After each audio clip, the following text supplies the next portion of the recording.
본질 강화 많이 들어보셨죠? 이 세 가지로 본질을 강화시키면 브런치 카페 폐업률 0%입니다.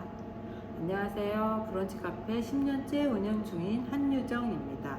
오늘은 본질 강화에 대해 이야기해 보려고 합니다. 제가 하는 이 세 가지로 본질을 강화시키면 폐업할 이유가 사라집니다. 그러니 꼭 끝까지 영상을 시청해 주세요. 카페나 알까 이런 말들 한 번쯤 해보셨거나 들어보셨을 거라 생각됩니다. 저도 한때는 멋진 카페에 앉아서 카페나 했으면 좋겠다라고 쉽게 말했던 적이 있습니다. 많은 사람들의 로망 업종으로 한때는 불리기도 했었는데요.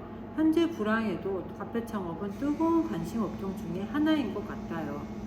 2023년 창업 선호 업종을 조사한 자료를 보면 카페 창업을 원하는 20, 30대는 물론 퇴직 후 카페를 차리고 싶어하는 50, 60대에도 많이 보였는데요. 이렇듯 카페는 4년 만에 2배 이상 늘었습니다. 전국에 10만 개가 넘었다고 하죠. 이제 한 집 건너 카페는 흔한 거리 풍경임은 분명한 것 같아요. 이런 시장에서 우리는 살아남아야 하는데 어떻게 해야 할지 너무 막막하시죠? 객단가가 낮은 커피만으로는 치열한 경쟁 시장에서 내 가게에 오게 할 만한 이유를 찾는다는 건 너무 어려운 숙제인 것 같아요. 방법이 없으니 커피 플러스 알파로 전향하시는 사장님이나 예비 사장님들도 많이 보이는데요. 커피 플러스 알파란 커피와 브런치, 커피와 디저트, 커피와 베이커리 등 이렇게 커피와 잘 맞는 다른 아이템과 같이 판매하는 것을 말하는데요. 이런 컨셉은 객단가를 높일 수 있다는 장점이 있습니다. 그런데 그 이유만으로 무분별하게 끼워 넣기를 시도하다가는 오히려 커피만 팔 때보다 더 안 좋은 결과를 얻게 된답니다. 그래서 제가 10년 동안 이 세 가지로 본질 강화를 해오고 있고 앞으로도 계속할 이 방법을 소개해 드릴게요. 본질 강화라는 말 많이 들어보셨죠? 그만큼 중요한데 대부분 안 하고 있어요. 이유는 대부분의 사장님들은 본질을 강화한다는 걸 이론은 알지만 행동으로 뭐부터 해야 할지 막막하다는 의견이 많아요. 저도 처음에 본질을 강화시킨다는 게 뭘 강화시키라는 건지 구체적이지 않아서 막막했던 시절이 있었어요. 여러분들도 저처럼 비슷한 생각이 드실 것 같아서 제가 구체적으로 딱 세 가지를 말씀드리겠습니다. 첫 번째, 고객님의 피드백. 네이버 리뷰나 배밀 리뷰 등 고객의 소리를 귀담아 들어주세요. 고객님의 피드백으로 우리의 가슴에 피멍이 들 때도 있는데요. 이걸 너무 안 좋게만 받아들이지 말고 내 음식, 내 음료에서 무엇이 문제였나로 관점을 바꿔주세요. 저의 경우로 말씀드리면 파니니 포장할 때 미니 샐러드가 제공되는데 미니 샐러드에 드레싱과 야채를 섞어서 담다 보니 집에 가서 드실 때는 풍성한 야채가 시간이 지나 드레싱으로 인해 숨이 죽어 초라해 보였어요. 그걸 기분 안 좋게 생각하시고 아주 불쾌하다고 리뷰를 남겼는데요. 저는 그 사진을 보고 바로 드레싱은 섞지 않고 따로 담아 나갔어요. 그 후 메인 메뉴에 곁들여 먹는 미니 샐러드에 대해 안 좋은 리뷰는 한 번도 없었답니다. 두 번째는 소스가 묽은 파니니가 있어요. 묽은 소스로 인해 파니니가 좀 먹기 불편한 감이 있었는데요. 고객님들의 별다른 말씀이 없어서 그냥 넘어갔었는데 한 분이 배민으로 주문 후 소스가 너무 묽다고 환불 요청을 한 일이 있었어요. 환불은 해드렸고 그 후 저는 맛은 유지시키며 묽지 않는 소스를 개발해서 여러 번 테스트 후 리뉴얼했었답니다. 그 후 결과는 묽은 소스일 때보다 3배 더 판매량이 증가했어요. 이렇듯 고객의 피드백으로 당시 마음은 아팠지만 거기에 머물지 않고 개선할 방법을 찾으면서 본질을 강화시켰더니 더 나은 결과를 얻게 됐습니다. 두 번째는 신메뉴를 만들지 말라입니다. 손님들이 메뉴를 외면한다면 대부분의 사장님들은 신메뉴 개발에 힘쓸 것 같아요. 신메뉴 만들기보다 기존 메뉴의 문제점을 찾고 그것을 해결해 나가는 방안을 찾는 것이 더 빠른 길일 것 같아요. 내 메뉴의 문제점을 찾을 때는 내가 손님의 입장에서 내 메뉴를 먹어보면 분명 무언가 걸리는 부분이 꼭 있을 거예요.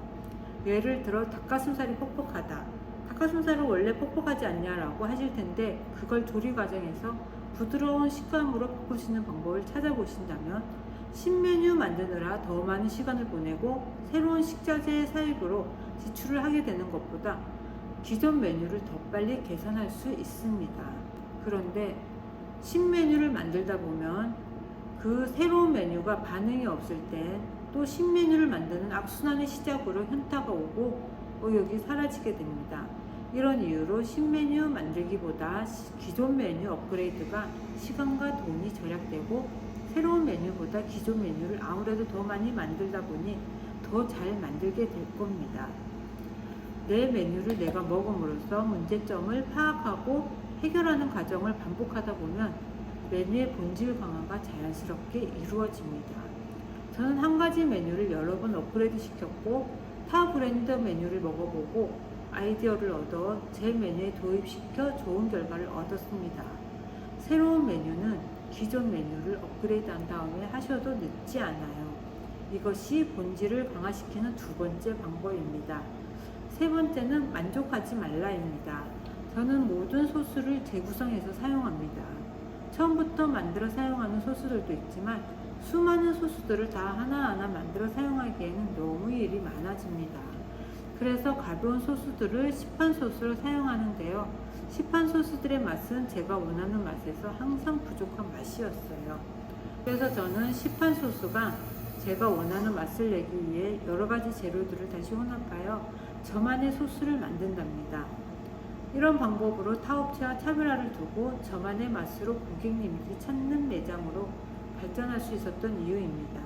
불만이 많을수록 개선하고자 하는 의욕이 생겨 더 나은 재료들이 나오고 고객의 만족도가 높아져 선순환으로 성장하게 된 것 같아요. 제가 본질 강화를 위해 하는 행동 3가지를 소개해 드렸는데요. 특별하지 않지만 한 번쯤 무심코 지나쳤던 경험들이 모두 있었을 거라 생각됩니다. 내 가게를 살리기 위해서는 마케팅도 중요하지만 본질을 강화한 후 마케팅을 해야 효과를 볼 수 있답니다.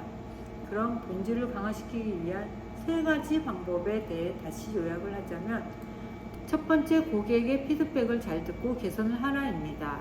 이건 불만을 가진 한 사람을 위한 개선이 아니고 불만을 가질 수 있는 99명의 고객을 위해서입니다. 두 번째는 신메뉴를 만들지 마라입니다. 신메뉴를 만들기 전에 기존 메뉴의 문제점을 파악하고 바꿔나가라입니다.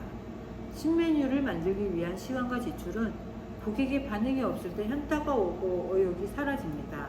세 번째, 불만을 가져라입니다. 시판 소스를 사용하더라도 내 입맛에 조금이라도 안 맞는다면 내가 원하는 맛이 날 때까지 개발하여 만들어 나가라입니다. 이 3가지가 제가 하는 방법입니다. 그럼 이 3가지를 잘 기억하시고 조금씩 실행해 보세요. 하시다가 어려운 부분이 있으면 댓글에 남겨주세요. 아는 선에서 알려드릴게요.